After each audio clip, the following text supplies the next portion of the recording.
in eating the garden of God besides Adam and Eve? Satan was. And what we have on earth here is often a picture or a pattern of what's actually made in heaven, right? Like the tabernacle and a lot of different things you read about in the book of Hebrews and other books as well. So many scholars understand the mountain of God here, the Eden, to be the heavenly kingdom. But it says you had the seal of perfection.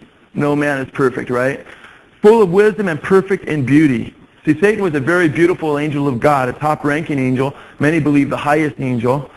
You were in Eden, the garden of God, verse 13. Every precious stone was your covering. The ruby, the topaz, the diamond, the beryl, the onyx, and the jasper. The lapis lazuli, the turquoise, and the emerald, and the gold, and the workmanship of your settings and sockets. Now, if you have an NASB, what do you see in the margins right there? Your tambourines and your what? And your flutes. And that's because most translations will translate, in fact, the King James translates it pipes, I believe, and timbrels. New King James translates it as pipes and, let me get this right, timbrels and pipes. Timbrels and pipes, right. And they don't know exactly how to translate those words, but many scholars have pointed out the musical aspect of Lucifer from these scriptures. And if you continue to read on, he says, was in you on the day you were created, they were prepared. Okay? The day you were created, they were prepared. And in other words, when Satan was created, he was like a walking orchestra, you know, pipes and percussion instruments built right into him. He didn't have to go to world music over here and buy some instruments and, you know, that somebody invented, but he could just play himself, okay, and play himself to God and worship God with who knows how many pipes and timbrels. It's in the plural. So that's pretty heavy when you think about it. Pretty powerful. Pipes and timbrels were creating you the day you were prepared. You were the anointed cherub who covers. So we're talking about a cherub, right? In Ezekiel especially is where it talks about the cherubim, which are radical angelic beings. He's talking about a cherub that was worshiping God originally. And you remember in the Garden of Eden, what had God placed around the tree of life after Adam and Eve had sinned?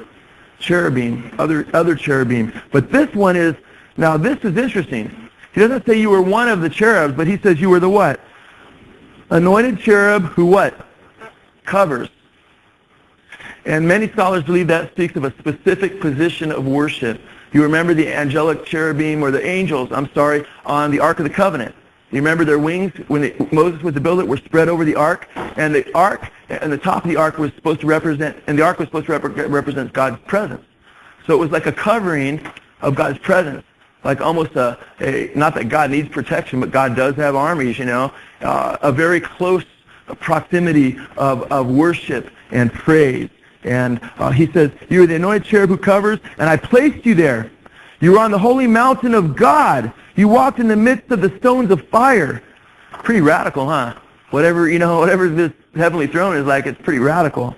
You were blameless in your ways from the day you were created until unrighteousness was found in you. By the abundance of your trade you were internally filled with violence, and you sinned. Therefore I have cast you as profane from the mountain of God, and have destroyed you, O covering cherub, from the midst of the stones of fire.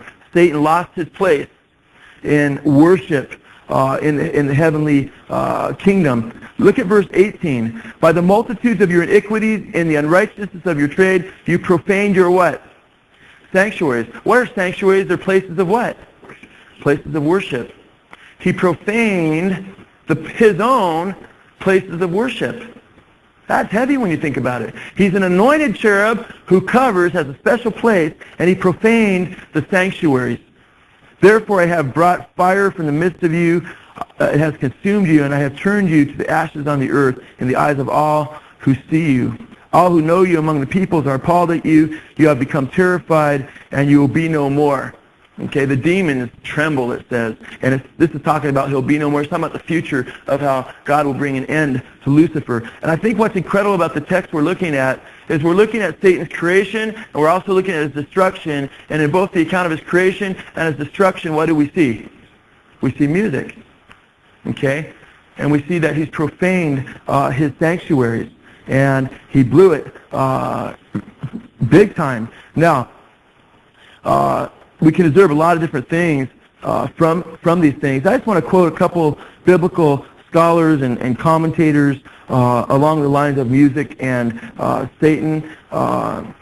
Many believe that he was not only adept at music, he was obviously musical if you look at the scripture, and had a place in God's sanctuary regarding music. But many believe he was the worship leader in heaven. In fact, Donald Green Barnhouse, who was Walter Martin, you remember Walter Martin used to be called the Bible Answer Man before he passed on. Donald Green Barnhouse was his mentor, and he wrote a book called The Invisible War. And in The Invisible War, he was talking about the war between Satan's kingdom and God's kingdom and the satanic host. And in this, he talks about Satan being a musical being in this book. And he says, quote, and I quote, he says, "The exalted state of this mighty prince is further shown by the description of the accompaniment of music which surrounded him from the very first moment of his existence. We read, the workmanship of thy tabrets and of thy pipes was prepared for thee in the day thou wast created. The priesthood of Satan is the next of the offices to be considered. We read, thou art the anointed cherub that covereth. Here we begin to see him in his priestly function associated with the cherubim who even now lead the worship of heaven and who were near the throne of God. The wings of the cherub are outspread as in the case of the cherubim whose wings were placed on top of the Ark of the Covenant. A further reference to his priesthood comes out in another verse in the same context. We read, thou hast defiled thy sanctuaries by the multitude of thy iniquities. The fact that Lucifer had sanctuaries indicates both worship and priesthood. It would appear that he received the worship of the universe beneath him and offered it to the Creator above him. This is intimidated also in the statement that he had access to the highest realms of heaven and to the very presence of God, for we read, thou wast upon the holy mountain of God. Thou hast walked up and down in the midst of the stones of fire. Erwin Lutzer, echoing the sentiments of many biblical scholars, including Donald Green Barnhouse, says this of Lucifer as the original worship leader in heaven. If this interpretation is correct, it means that Lucifer evidently directed and orchestrated the worship of other angels.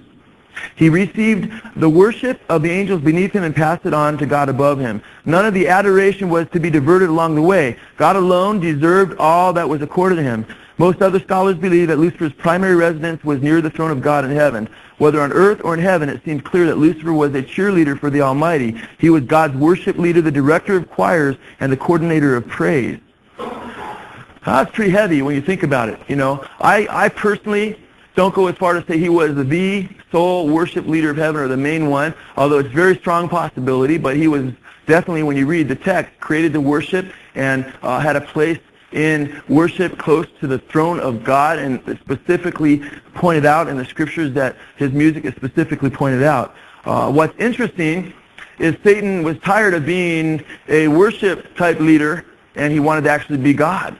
You know, he wanted the worship to come to himself, and that's sad. The word tabrets we've talked about is percussion, means percussion instruments. Pipes, viols usually speak of six-stringed instruments in the Hebrew, but he uses, like tonight we use musical instruments to do what? To bring praise to God. Satan wants to use these mediums to bring worship to himself. And that's why in the world, since Satan is 3 times called by Jesus the ruler of this world, by Paul, as I mentioned already, called the God of this world, 1 John 5:19 says, we know that we are of God, but that the whole world is under the power of who? The evil one. Therefore, it should be no wonder to us that Satan uses music in mass to bring glory to himself and to his ways. And he knows that at this time in history, he can't get everybody to just bow down and worship him for all that he really is. So then he'll get people to worship different caricatures of him that he invents, or different things about his philosophies, and to praise his ways. That way that he still ends up getting glory. But there's an incredible amount of worship going directly to Satan like never before in human history, as we speak, like never before. And it's fitting because as the end times, are here, and we get closer and closer to the end, there'll be a full-on outbreak of Satan in the very end days, as we know, and that's what all of this is leading to. Now,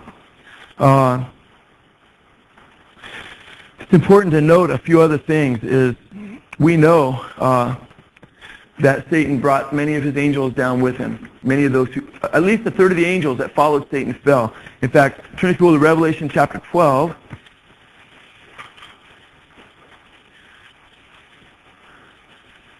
Can somebody, I hate to do this, I hate to ask for water, but can somebody please give me a glass of water? My mouth is so dry. I'll thank you. Whoever does it, thanks very much. Whoever intended to do it, thanks very much too. That's nice to you. I don't, even when I'm thirsty, I don't usually ask for a drink when I'm teaching, but if it gets in the way of my teaching, which my mouth is getting really dry, I better. Yeah, very dry. And humid at the same time, man. My head's all wet, but my mouth is dry. Verse 7, and there was war in heaven, Michael and his angels waging war with the dragon, and the dragon and his angels waged war. And we know, and then it goes on to say, and they were not strong enough, and there was no longer a place found for them in heaven.